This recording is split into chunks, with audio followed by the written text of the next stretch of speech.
Hey guys, welcome back to my YouTube channel. Today I wanted to recap the terrible Joe Burrow news and give some of my thoughts and opinions about that and the disgrace known as the Cincinnati Bengals as a whole.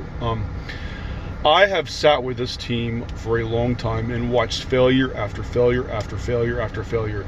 7 wildcard playoff round losses, a litany of injuries, poor player conduct, just terrible meltdowns, and I've been laughed and teased about it, and it's, in their entire history, they have 5 playoff wins and just nothing but, constant and utter disappointment. But one thing I never really felt until now was this team, I've always given them my time. I'll watch all 16 games every year, win, lose, or draw. But for the first time following this Joe Burrow news, I really wonder, is this team a complete waste of my time? And honestly, it just feels like yes, because this is a situation where they're coming off all these losing years in a row.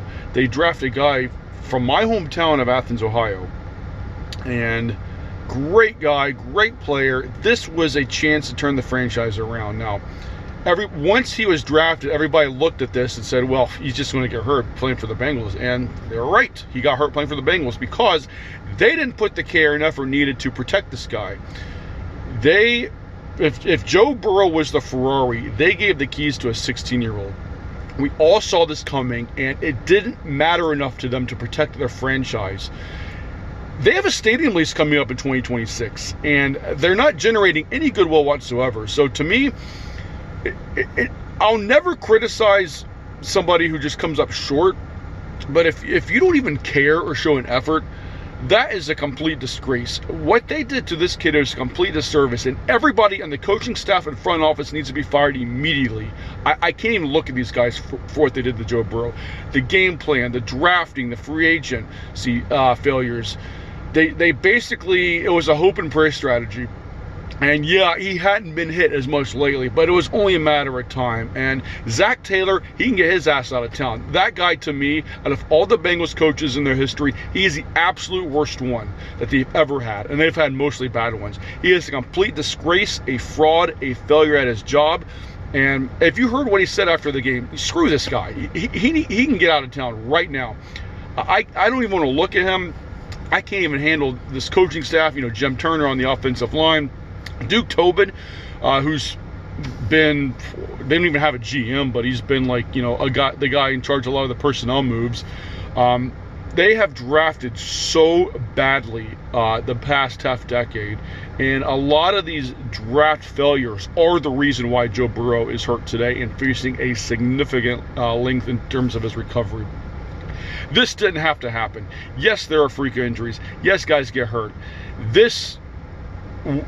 This wasn't a freak situation. This was a failure on their part. They didn't plan for this. They didn't have any plan to protect Joe Burrow. They put him out there. Their game plan, everything was set up for him to fail. And God bless him, he went out there and did great things anyway, but everybody said it from week 1. This guy's going to get hurt playing for this team. And sure enough, another franchise player down for the count. And really, for the first time, I just don't know if I really have it in me to watch this team anymore for the rest of the season. If I do, it'll be because I support the current players on the field. There are guys on this roster who are still worth our time. Jesse Bates, Carl Lawson, Tyler Boyd, T. Higgins. Screw this front office. Screw this coaching staff. Screw Mike Brown and the family. And if I do watch it, it'll be just because of the players. To me, this is probably the low point for a franchise that's had mostly low points throughout, and we're all pissed off, and everybody's talking shit about the Bengals, and it's absolutely deserved. It really is. There's nothing we can say. They failed to protect them, and people are saying before the draft he should avoid the team, and they're absolutely right. Maybe you should have avoided the team, because when you come to Cincinnati, it's failure and losing and misery, and even the good times really aren't that good, because you're inevitably met with bitter disappointment at the end. So thanks, Bengals. You screwed up. You screwed this guy up, and really at this point, this is complete and total rock bottom as an organization. So yeah, wanted to give some of my thoughts about Joe Burrow and the absolute catastrophe that is Cincinnati Bengals football. Anyway, as always, I thank you guys for watching. Until next time, take care. Bye.